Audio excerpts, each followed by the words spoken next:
Look at my open buttons. Oh, you're going low now. Kind of like Trini Lopez over here, circa 1968. All right. Dancing with the Former Stars. Can we get some actual stars on there? We'll throw the show off its axis. What was the Ed McMahon show? Star Search. I auditioned for Star Search. I auditioned at a mall in Arizona, Paradise Valley Mall. Okay. Guess what? Bombed. Were you at the Buster Brown shoe store? Where were you in the mall? Was they set up a little thing in the atrium near the food court? It was pretty good once you wait in Chess King. We'll be with you in a moment. What's funny when a comedian... The holding area was Hickory Farms. It hits the punchline and then freezes. Okay, so there you were next to Dockers. You know, you got to lean in. Pre-Skechers. I kind of find shopping malls, if they're empty and they're kind of nice, I find them sort of calming. It's like going inside a spaceship. It could take off. You could just live in there. The little music, when they're empty, very calming. I go there sometimes to get my steps down, ladies. Are you into the steps and the ladies are not standing up? They're like, what? A guy that counts his steps? What? Can I tell you something about the step myth? Yeah. Don't ruin it for me, but go ahead. Well, like I always say, people say, I take a statin, I get side effects. What's your dosage? Maximum. Hey, dosage matters. Why don't you lower it? I'll tell my doctor. Do you have any side effects anymore? No. Cholesterol still low? Yes. So the same things with the 10,000 feet or 10,000 steps. It's fine. Do it if you can. But a little bit of intensity goes a long way. Yeah. You know, you do less steps, but you find a little hill, you get out of breath. It's all in my book. This has been a medical moment with Dana Carvey. You're funny. You're really funny. I like to educate as well, and then be funny. You are brains and funny. I am just... Now, when I auditioned for Star Search at the mall, it was back in the day, and you did 2 minutes. And 2 minutes. You know, it's funny is Dennis Miller had a joke, our boy Dennis Miller. He said they used to have musical acts on Star Search. He goes, it was always funny to watch Ed McMahon go, ladies and gentlemen, kayak. Yeah. Hold on a sec. I'm going to close the curtains because it's getting too bright. We keep this in. Oh, for real? Yeah, because the sun came out and I don't want to be so bright that, you know. Oh, I can't see shit. I'll tell everyone about my headache. When it's too bright here, you always wonder why Dana's really bright and I'm not. Too much light gives me a headache because my fucking neck. So here I am. I have a ring light, which I caved into so I could look better. And it's a fucking headache machine. And we're back. Oh, this idiot. Fuck. Okay. There. That was kayak. Ladies and gentlemen, toe fungus. He has a funny bit, too, where he says, he went on Star Search, Dennis, with his fucking Unreal act. Yeah. And he goes, great. He does one joke where he goes, Ronald Reagan will be 77 at the end of his next term. And he has access to the button. You know, folks, my grandpa's 77. We don't let him use the remote control on the TV set. And then he goes, he gets 2 stars. And then Sinbad comes out and goes, you ever have underpants so old it's just you're wearing a rubber band around your waist? And he goes, oh my God, 4 stars. And he lost. I know. He was a force of nature. But I remember booty so big be dragging in the sand. And I remember that with people you'd see with feet and tongues in the audience. Blah! Can't hit hands hard enough together. But Sinbad's a force. Sinbad's funny. He has his stage presence and everything. He always killed. I did a corporate with him and he blew me away. He killed. Everyone looked at me and goes, bring that fucking other guy back. They go, Sinbad's going to open. You're going to, I go, open for me? And then I could not follow it. No, he's a powerhouse. I mean, you know, I was playing some theater and the stagehand, I think we've talked about this years ago, But he says, right before I go out, Sinbad got like 4 standing ovations. His first 10 minutes was all about the city and the town and the park and the football team. So I had to kind of erase all my local references. Oh, yeah. He gets there 6 weeks ahead and does all the recon. Yeah. Well, he was a pro, is a pro. Yeah. Let's have him on. Wait, one more thing about Star Search. Here's trivia.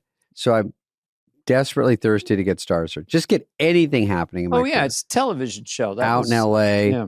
Now they've seen me at the Improv. Now I'm auditioning for everything. Joan Rivers had a show. I think I told you this. So Joan Rivers has a show. Can we talk? Can we talk? Oh my God. Liz Taylor dog. So that's Elizabeth Taylor, she said, was a dog. Remember when Louis C.K. had an episode with Joan Rivers where suddenly his character of Louis lurched it and tried to make out with Joan Rivers? No, because he was so turned on by her comedy. Oh, that's great. Let's ask him about it when he comes on. He's coming on in a couple weeks. Yeah. That was really, really funny. Comedy I have a few can make jokes people on sexy. Instagram. Yeah, please, Okay. hopefully. I have a couple of jokes when I follow Louis I want to ask him about that are great. Also, so Star Search, I go into Gervitz's office. Back then we had Gervitz. You like money?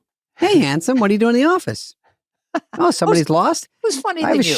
Who's funnier I than have you? a shirt. I have a shirt just like that, except mine's expensive. I had a shit like that. Then my dad got a job. Don't open your shirt. Your heart will fall out. I'm out of He jokes. goes, where were you last night? I go, I did a charity at that comedy store. Ooh, don't open your shirt. Your heart will fall out. He said that one to me maybe. That's 5,000 about being a go. Yeah, being a good guy. Do-gooder. Your heart will fall out if you open your shirt. Don't open your shirt. But why would the heart fall out? Like it's bursting out of your It's so chest? big. I don't know. It's like it's like a manager's joke. It's like It's a there's a rhythm joke joke. in there somewhere, but it wouldn't be that. It just sounds like a joke. Mm-hmm. If you dissect you it. did a charity event. Oh, okay. Let's see. How many hours a day do you spend virtual signaling? Something. You come on, you're the writer. Oh, the other one I said, oh, you know me, I have great guy syndrome. And now he says it back to me. I'm working on Memorial Day. Yep, I got great guy syndrome. I go, don't take my own joke back to me. I want to make sure my camera's not. Oh boy, we got a real tech situation. I think it's great that people understand that. People like that. We're not just walking through. I think it was a little blurry. I think it had some dust on it. We're getting our hands dirty. I don't know what happened to my hair. I tried to copy you and it's a disaster. Your hair's getting some dust on it. Hmm. You know, I don't color my hair and people are accusing me going, hey, let it go, dude. I go, you think I picked this? Let it go. You've got some silver in there. It looks good today, but I do have some silvery. I call it blonde and people go, you mean the gray part? I go, what? Huh? I go, oh, you didn't know? That's not blonde. Hey, I'll just say this. Anyone can do whatever they want. Do we want Mick Jagger to come out with white hair? Question. No. It's funny. You see a lot of these old bands on the road and they all have pitch white hair. And I prefer they look like they did in the 60s. So one time you're for it. Plastic surgery, darkening hair. Just darkening the hair is a good trick. It takes 20 years off. Yeah, I mean, Jagger, he stayed 120 pounds his entire life. He works out like crazy. I know from inside sources that is his hair. He has a crazy head of Good thick hair. hair.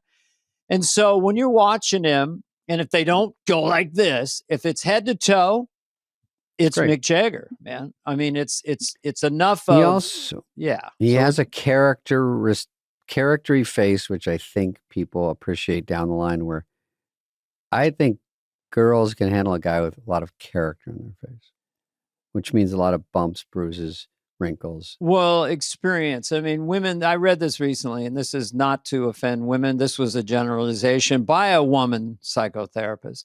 Women are attracted to kindness, funniness, and access to resources.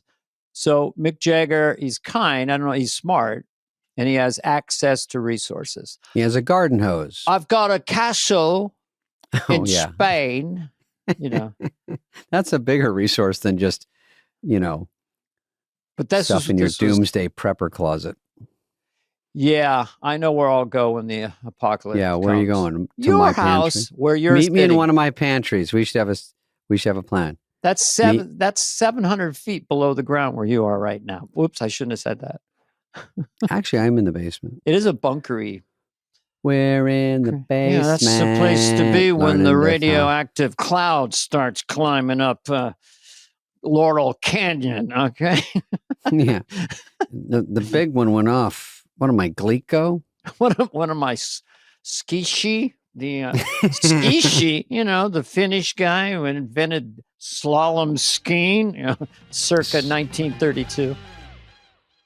Fall is in the air, and with Pura, you can bring it into every room, from pumpkin spice to warm vanilla and apple cider. Pura partners with the brands you love to deliver premium fragrance in a smart diffuser you control from your phone. It's the perfect way to make your home and car cozy and inviting this season.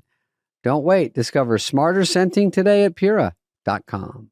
So I go into Gervitz's office and I say, our manager, I auditioned last night for Joan Rivers show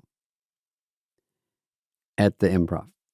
And he said, because she was so big on Johnny Carson, for those of you who don't know, such a fabulous So we're guest talking host. the 90s. Yeah. Yeah, I was a young comic. I was probably 23. She spun off and did her own talk show, which was against Johnny, and he did not like it. Never talked to her again, right?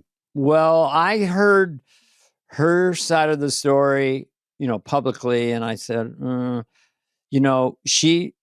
it's a human story. So she starts substituting for Johnny. Yeah. And Johnny had a lot of time off, but she would either do Mondays, sometimes a week. And so she was a shiny new object. She was at the peak of her, can we talk? Her, and, so she was great and killing. And then Johnny would come in that. So then she, without telling Johnny, I went to Fox. Goes to Fox, signs the contract, is going to Fox, is going to appear as a talk show up against Johnny. Now, what good manners would have been, Johnny, I'm thinking of making this move. People don't want to be surprised. I don't know if he would have said yes or no, but he kind of birthed her. He was blindsided. Maybe ran away, but.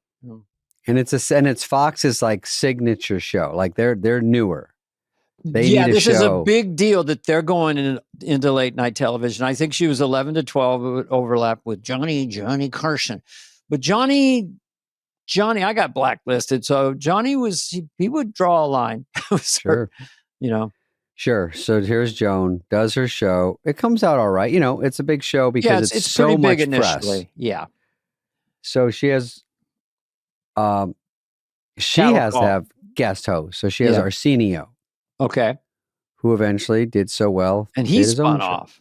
Yeah. So when I get Joan Rivers, Gervitz goes, you got Joan Rivers show. I go, oh, I did. So I'm pumped. And I go, oh my God, I have to do 6 minutes on Joan Rivers. I'm so scared. And he said, by the way, also Star Search called, they want you, but we don't want that. And I was like, wait, this is the same minute I hear. And I'm like, I've been chasing Star Search for about 3 years. I go, we don't want that. No, handsome. you got, I'm sorry, did I stutter? We got Joan Rivers, which is a bigger deal. That's network TV, not Star Search, some syndicated dog shit. I'm like, okay. He goes, just be happy about Joan Rivers. Don't want too much. So I said, okay. So I say no to casually Star Search, which I really wanted. I go to Joan Rivers. Arsenio's the host. I do my set. It does pretty well. 2 days later, they call, hey, they want you to guest host for Joan. I go, well, me? I barely do stand-up. Can I ask you a question for in this storyline? Where in this lie? It's truthy. Where is your Carson appearance in this? Before, after, during, what? Because you went on Carson. I think it's after because... Okay. Because then Carson you'd be a Joan Rivers person if you hosted, maybe get persona non grata. It wasn't that. I wasn't even that smart. I was like, oh, I couldn't imagine hosting. I said, oh, no. And he's like, you don't want to host? I go, no, I'd never been on a stage before. So I went out to do stand-up. And as I said with Carson, all you're doing is going, oh my God, the floor is so shiny. Oh, there's that little star I'm supposed to step on. I look and see the crowd. I've never seen it this way. I've only seen it this way. And I'm like, there's Arsenio. Fuck. Oh, wait, I do my act now. What is my act? It's just too much going through your head. And I'm like, oh, I'm supposed to sit over there, do a monologue. I already did my good jokes. Do this. Didn't know I'd have writers. Interview people. I don't. I'm 23. They just were like, Jeez, shiny 23. new guy. Did a good set. Let's throw him in there. Mhm. So I say no. And then I go to play cartoons. I think we talked about this. And then in Utah. And I'm getting Cartoons, the comedy club? Yeah, I'm getting 600. We were just laughing about this with someone. I don't know who it was. One of our guests. And they said, hey, Barry Diller and Garth Ancier want to meet you from Fox. They were the new heads of Fox. And I was like, why? And they go, just go meet them. I don't know. So they said, I go in there. I go, what's up, guys? Blow it up. What do we got going here? What's this meeting about? I don't have lots of time. And they said, why would you turn it down? And I said, oh, I wasn't ready. A meeting about you turning down a guest hosting they said, gig? We can't believe you would turn that down. You're were 23. Grooming you. They said, we like that you turned it down. What do you want to do here at Fox? We want you to be Michael J. Fox over here. And I'm like, did you do Michael J. Fox in your act at that point? Hey, Sarge. No, they just were saying literally, ABC or whoever had Family Ties. And they're like, let's find something for you over here. So that was just a great meeting off of just me not being dumb enough to host. God, you got Police Academy meetings. When I was 23, I was still waitering. I put down my apron the following year, but I'd have an apron on at the Holiday Inn. I'd say the buffet comes with the meal. We had a cook who was horrible, and there'd be carrots or corn on the plate, and there'd be gravy all over it. I had to bring these disgusting plates to people and pretend it was a big thing. My normal tip was $1. And you, my normal tip was $1. And you were having meetings, being in movies. You're right out of high school. I'm only saying it out of envy. Congratulations. I like that people like, I actually worked at Fox. You were asking where the glory hole was because you were supposed to take care of some things. I'm like, well, it's sort of casting couch. No, it was a nice meeting, and then nothing really came of it. But that's do you have a message story right now for anyone, any young person listening who aspires to a career like you have, or a career in show business? What's the takeaway? What can you tell the young people? I think what I say is what you probably say, what anyone says when people go casually on Instagram, or my friend's kid says, I want to be an actor or a comedian. How do I do it? Go. Right. Ideally in under 30 minutes. But I think the real answer is there's no answer other than just try to do it, commit yourself, and if you're any good, someone will find you. I always tell people the same thing. I say it's a topsy-turvy, it's an emotionally violent thing to do.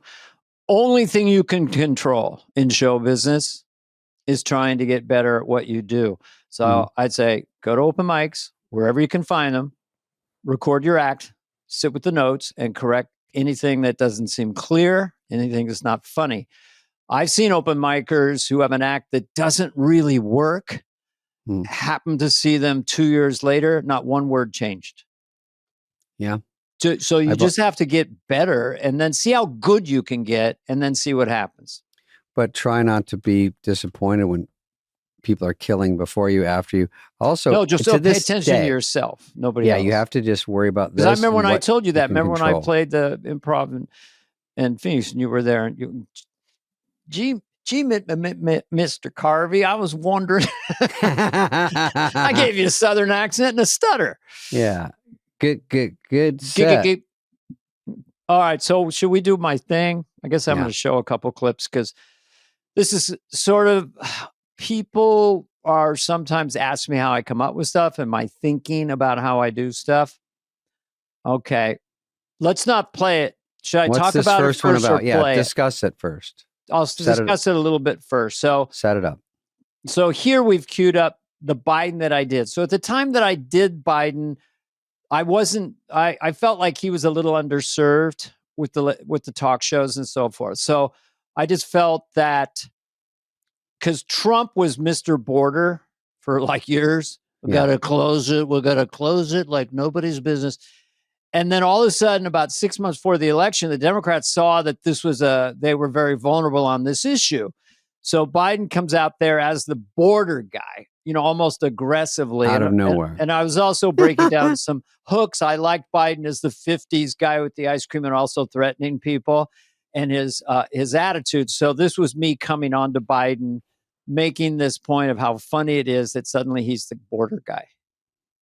I started with Biden because the border's all the rage. Now everyone's crazy for the border. Mm-hmm. So I did Biden 3 years ago. And he's at a press conference, Mr. President, do you have any idea how you're going to handle the crisis at the border? And Biden's like, first of all, let's get our facts straight. There's no crisis at the border. Great when you go up like that. Come on. And he goes, how do you know, sir? He goes, because it says so on the piece of paper. Burn. Come on. It says on the paper. Rough. There's a paper right there. And then recently, everyone wants to close the border. Everyone's screaming. Biden's up there. I'll close the border harder than anyone's ever closed the border. I know how to close borders. Come on, Jack. And the press is like, but last time, get your facts straight. I'll beat you the hell out of you. Will you dog paste phone his shoulder? Come on. Let's do some push-ups. I'll close the border like nobody's ever closed it. The border patrol, the border can't believe it's not butter. There's Heather back then. That's a good ending. So it again. Yeah, so I forgot about the one because Biden always would have a binder and he'd have, things he was reading from. It says so here on the piece of paper was probably the most edgiest thing. But I just want to say is that my rule is, if I do satirize somebody, is that it's funny, first of all. Yeah. I'm just trying to see if there's anything in there, an elephant in the room, nothing's being touched. And mostly when I look at that, it's funny. And I've had people who were really strong Biden supporters who said, I really laughed at that. So at the time it was like, what's he doing? Yeah. Underserved. And I think, and that got millions of views when you count Facebook and everything. Got really millions sent around. A million views. It did. It's just because it was, hadn't been really put out there. And then I ended up doing it on SNL after that. Right. And SNL wasn't really doing Biden. They didn't have a Biden really. And I know a lot of places focused on Trump, from talk shows to whatever. And Trump's way easier, says funny things already. You almost don't have to do anything, but it always gets an applause. But in comedy, you should go the other way sometimes and say, okay, well, what is being underserved here? Okay, Biden is the actual president. There's got to be something funny. Every president gets made fun of. And I do think it was you doing that sort of woke people to go, oh, there is a funny thing about Biden that isn't super offensive, doesn't take sides. No, it's kind of playful. You have a funny Trump and you have a funny Biden. So we had the Biden when I was not here where he just would sit off to the side and itch his nose in slow motion. It's so funny. And that got a lot of, because it's only from observing him because he was the president. Yeah. And then when he started sort of being louder, that was sort of helped me because he would whisper, I know how to close the border. Because I know how to close the borders at any time. And so that rhythm gave me energy for him. But it was just something that I did just because I wanted to. So there's one more that was probably got behind the clips. Attention. Yeah. Oh, this is Fauci, right? Yeah, because this was something also I felt was a little underserved comedically. Yeah, no one made fun of Fauci. And I was like, look, anyone I do, I don't hate them. I don't have any, and mostly I just thought it was funny. Fauci was the face of COVID and he had to sell it in a way, and it was changing and mutating rapidly. So you had to get different boosters with different mRNA medicine in them. Yeah. And so he had to be the face of that, but he didn't want to discourage people from getting the vaccine. So I actually was driving from Tahoe and I was talking to my sister on the phone, and this whole thing came out, and even the ending too came out. So let's take a look. I miss COVID. I know. Dude, you know when I knew there was trouble? When anyone that came to our country didn't have to get a vaccine. And I go, if you're telling me I can't go to work, but everyone coming in doesn't have to get one, I go, Well, Yeah, once there's no- we found out when Fauci said, okay, I'm sorry, but if you've had 2 boosters and 2 vaccines, you can get and give true. COVID to another guy who's had 5 vaccines and 4 boosters. Mhm. What's the difference between a vaccine and a booster? I don't know. It's just more vaccine, but booster sounds better. Anyway, a guy with 25 vaccines would get and give COVID to another guy with 25 vaccines. That's why I'm introducing the daily COVID shot. Hilarious. Every day you get a shot. By the time you get to your car, you got no immunity. But it's a beautiful 39 seconds. A push in. A nice little push in there. But Also that was saying all, I miss COVID is funny. People are going, oh, really? The comments are, you miss COVID. We're like, we're joking, fuckface. Of course. It and I sounds didn't funny. know I was going to do the glasses coming down. Hilarious. But, Hilarious. but anyway, that was the same thing. It just felt like it sort of had to be said, but also like, again, it's just funny as well. 2 guys with 4 boosters and 3 Right. vaccines can When get you see and get. someone on TV every day for 2 years Mhm. because he's on TV giving reports, And he has no one's saying a spin on it. No one's doing a joke. Here's a common denominator. We all know who this guy is. Now it's Right. time to make fun of him. SNL finally did, but it was Brad Pitt doing Fauci, but he was sort of an homage. It was like thanking America. Yeah. And it was not. Now, someone kind of go at him and do an actual like funny take where it's making fun of him, I think was appropriate, and it was overdue. Well, we're supposed to kind of Supposed have to a do little that. fun with our authorities. He was the authority during this course. time, and we're just asking questions in a funny way. But I think before that, there was so much political tension and around Yeah. people vax, anti-vax, that whole thing Yeah. that it's hard to land something like that and make it really funny. And so, but you helped me out a lot in that, listening and laughing. And Heather. Yes, it was all me and Heather. Mm-hmm.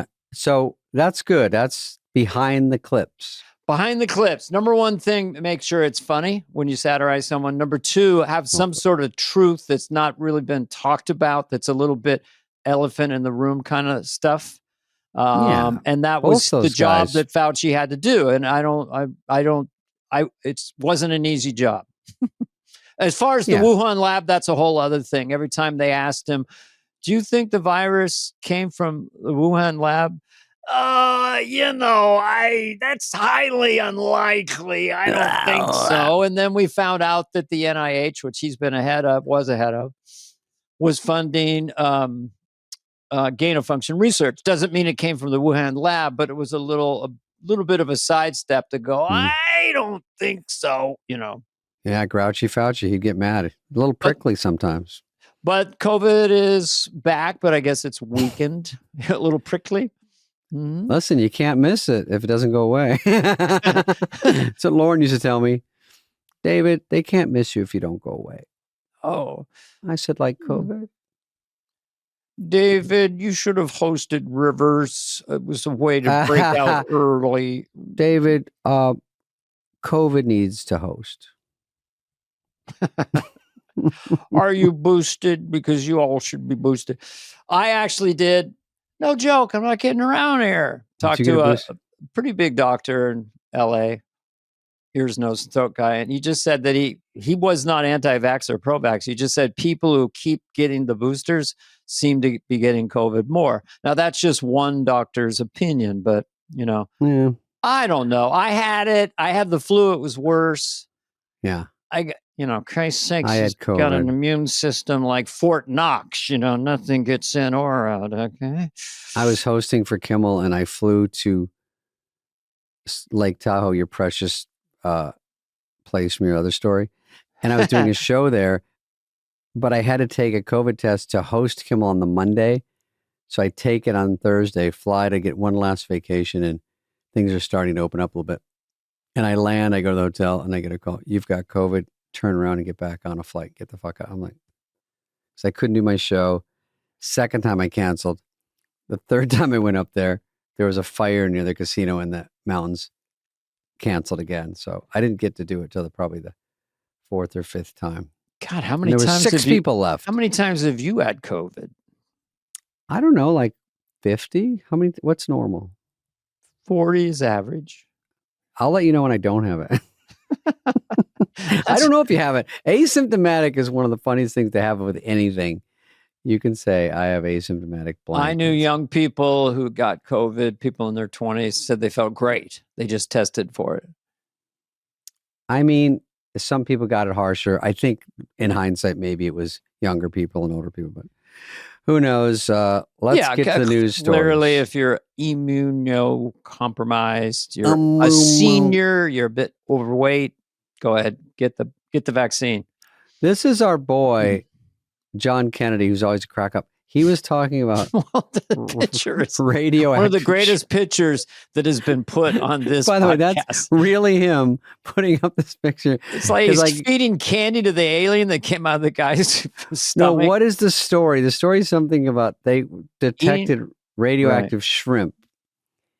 And now he takes it all the way to, now I'm sitting down for a shrimp bowl and I get a bowl full of aliens.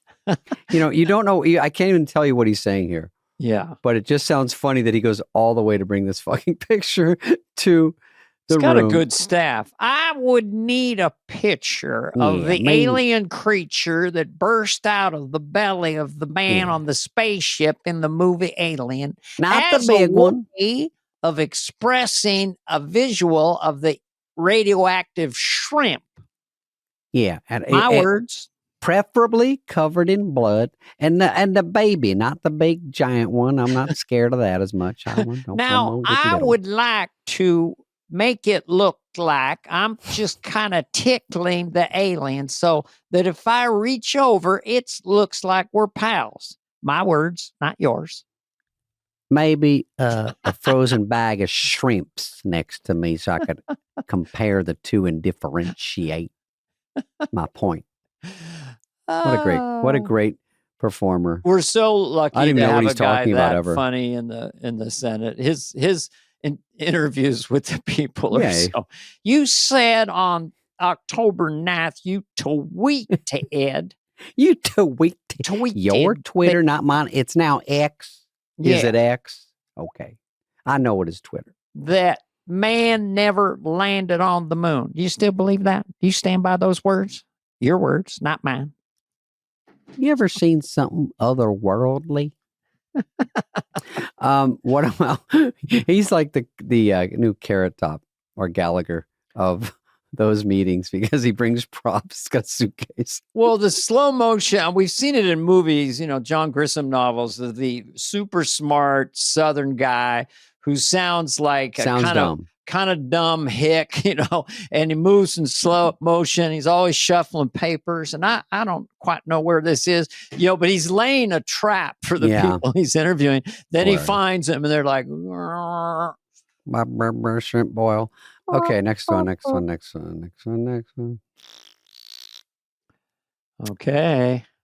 Oh, this is kind of a feel-good story. Okay. So 36 years ago, one of boxing's biggest robberies, Roy Jones fought, Park Si-hoon in the Olympics. And when you see a clip, it looks like Roy Jones lost, but the other guy won it. So play the clip. Okay. He hasn't seen him. What's up, brother? He wants to meet Roy after all this time. Good to see you again. Okay. Guy fought in the Olympics. Wow. That got his gold. 나 36년 동안 당신을 이기기 위해서 기다렸어. That's he's wait 36 years. Wow, so good to see you. Look at how nice Roy is. The guy beat him in the Olympics. To get in the ring. Wow. Very so nice. the guy who got the gold is giving it. He got something for you. 이거는 First he takes a picture with it.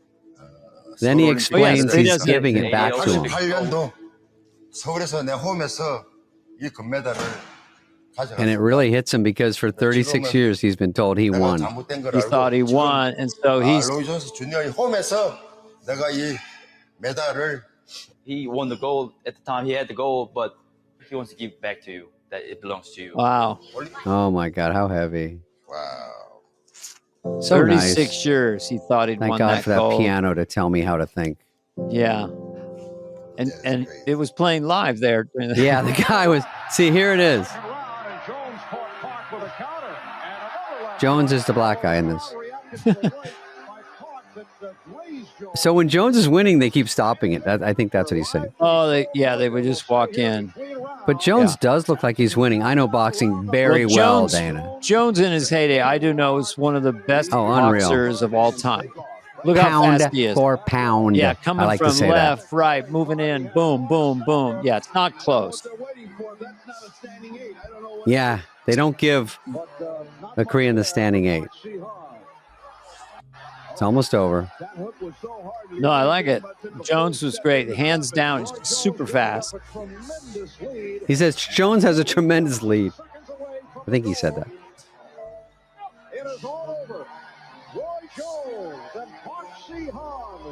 Yeah, it's. I think I remember this. I was very young, Dana. I'm still very young, so I was probably 1. I'm the ref in white. Oh, boy. And he knew it was kind of fixed. He said stolen right there. Let's turn into a 30-on-30. Wow. I mean, I'm only interested in the 36 years of it all. That the guy knew he'd lost. So you're 5. No, I think I'm still. You're 10. I'm going to hang on to it. 25 years later, I looked at a couple clips. I'm good. 30. I don't know, honey. I guess it was a tie. 35. I'm going to call someone today. Why? Who would you call? I'm not going to do an Asian accent. I do feel like Roy Jones did not know why he was going there. I think he said the guy wants to see you again after 36 years and just say hello. And I don't think he could have reacted that way if he knew. I think it really caught him off guard. Thought it was nice. I think what is the Korean fighter finally saw it again, brought it out, looked at it again, like 36 years later. And at the time he looked at it, he was like, whoa. And then there was a small earthquake in South Korea at the time. So he's like, whoa, Roy Jones. Right. Got to call Roy Jones, give him back a medal. That's in the middle. There's an earthquake while he's thinking about... it's a reenactment of what I saw on 60 Minutes. Okay, so that was nice. Yeah. Gave it to him. That was a good feel-good clip. That's one of our best. Yeah, now we'll go to a feel-bad one probably. But let's see what this is. Okay. I don't know. Oh, Japan has created a human washing machine which cleans and dries you in 15 minutes. It's also known as a shower. I mean, I don't know why. Who wants to be? The guy's in a space capsule. It's not for the claustrophobic. It's like a car wash. Do they have a video? No. Okay, well, I would say no one mentioned inside a pod. No one mentioned the shower to this guy. I think it might bump with your bit on Shark Tank next week. Yeah, okay. Well, hello, sharks. Have you ever been dirty at the end of the day and have no idea what to do? Yeah, I want to get into the pod that Sigourney Weaver piled into on the first Alien, okay? And get a little wash and dry before I meet the next 7-ton creature on planet C. Sorry. I've stumbled that Krillgore. Thank you, Dennis, for being Thank you, Dennis, for co-starring today. Okay, one more. Let's see. We'll keep going. What do we got? We're really up on the news. It's fantastic. I thought that was a tree, Dana. That's not a tree. That's a drill. A Florida plumber found a snake. Oh, it was clogged in a toilet, and they had to get a crane to stretch it out to see how long. What kind of snake? Okay, for people listening, the snake is 40 feet long and 20 inches. I mean, and thick. What kind of snake can get that big? I guess a python. Oh, it's a python that grows to 40 feet if left in a sewer? They had to dig around the house to find it. But I've seen so many snakes and things that are so big, mostly anacondas. But I have a lot. Yeah. If they're left alone in a sewer or something, they just keep growing and growing. So it's very possible. Now, I don't know if AI would waste its time with this stupid picture, but. Well, what's the Kevin Bacon movie with the worms underground? Oh, I like that. Tremors. kind of a Tremors motif. Hey, we had Kevin on this show. We should have him on. Oh, I did a gig with a charity gig with the Bacon Brothers. The Bacon Bros. They're great. Super nice. Very Did you talented. ever try Bacos as a kid? Yeah, it wasn't my fave. You know what it is? That fake bacon you shake on your egg. Oh, I know. You ever do? You ever have, You know I love it. have you ever had on white bread, because nothing's in the house, a mayonnaise sandwich and you kind of put a little bit of pepper on it? Mayonnaise on white bread, a little bit of pepper when mom I don't didn't think go- I've done that. My mom didn't have a Mhm. lot around the house, but I did have peanut butter and mayonnaise. I felt like Elvis, but I did like it, and it was fucking sickening when I think about it. Welcome to another edition of Who Had It Worse? Vomitorium. Well, there were 5 of us, and if Sugar Smacks came in the house, my brother Smacks. Mark, we call him the human garbage disposal, he would take the whole thing and put it in a mixing bowl that you would do for a You'd eat cake. them all before Yeah, you got a quart to of milk. Yeah, it? Oh. yeah. I had a pepper sandwich with mayonnaise on it. Well, that's the one I just told you about No, you had a mayonnaise sandwich with pepper on it. You had a pepper. Oh, okay, got it. I flipped the script on you, Dan. I like that. I'm a little slow on the uptake today. Okay, so Mhm. next one. Let's see what else we got. We're really reminiscing. It's really You're sure nice. it's amazing. Okay. We were just built different. 1995. This is one where Part whatever. of the new routine after recess, a spray of water in the face to cool them off before heading into a Every kid classroom goes, with "Ow, my no eyes." air conditioning. I think most kids would like that on a hot day, getting sprayed with Yeah. a big spray of cool water. I like they have no air conditioning, and the teacher just goes by and go. Someone With a would big complain, spray. don't you think? Some kid or parent would complain about that. Oh, yeah. The kid's blind now. What did you have in there? You know, Now it was Windex in that bottle. any way to sue. Any way to sue, a new show. Any way to suey woo. Good Lord. Life is strange. Do you think I explained those clips properly? Did I I do. over explain them? No, it's behind the clips. We see a clip that went kind of viral, and you explained about it. Yeah, that's a good thing. We should get a little theme song. Behind the clips, harmonize. Behind the clips. Behind, because you got some bangers out there, some 7-figure Banging beauties. 7-figure clips. I mean, I know you like to play the guitar, Dana. Who did I run into 2 nights ago? Heather, I didn't tell you. Noel Gallagher. They're in okay. town doing, Oasis is doing Rose Bowl, which from all reports is a very good show. From Oasis all reunion. reports, it's Yeah. it's the best they've ever sounded. I've been following this casually, but it is interesting when their relationship, the band in the 90s for a period of time was the biggest band in the world. Nothing for how long? 20 years? 15 years? Just you hear of fighting. And they really hated each other. I mean, really would come to blows. Okay, let's start the song. Fuck you. I mean, it was like I don't think rage. it's an act. Yeah, I think they really. No, I think they really did. they're just and temperamental. they crazy, couldn't have good known musicians. how big the tour until you do the tour and all the tickets are bought, and then they're adding dates and selling out. Oh, stadiums. reunion? Yeah. Like I'm telling you, the people that are, I'm medium into Oasis, and I love seeing this dude out in the real world, but the people that are in it are fucking bazooties about it. Yeah, they go crazy, and everyone says it's their favorite concert. So What is it? they're doing something Wonderall right. or Wonderfall? What's the big one? It was Underalls. That old Wonderalls. Maybe Greg knows. no, it was Wonderwall, and I Wonderwall. think Noel sings "So Sally Can Wait." Don't look It's back. in anger. catchy. It's Beatle influence with pop, and I guess Noel kind of writes a lot of the songs, and Liam sings, but also I don't know who does what, but the fact that they are friends now, people love that they're kind of friendly. They making jokes. They're grousey, but I always say, I mean, I've done it on movie sets and shows where you just don't get along with someone. It's show business like high school. You're not going to get along with everyone, and it's okay. But you get along, and everyone's got a common purpose to get a good movie or a good TV show. These bands, if you're an observer, all you say is, "Hey, Van Halen, get your fucking shit together and get on that goddamn stage. And I think they figured out, walk in separately, walk out and get in a car. We don't care if you hate each other. Play. It's our memories. We want it. So bands like that, you're just like, please do it for us and figure it out. And they did.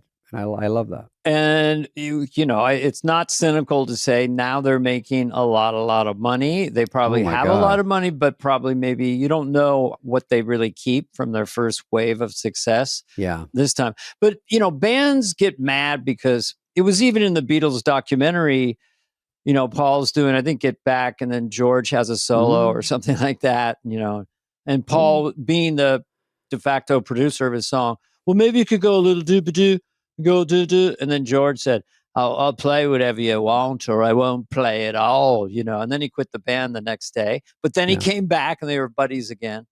But yeah, it's all tension. All showbiz is highly creative, highly stressful. And so that happens.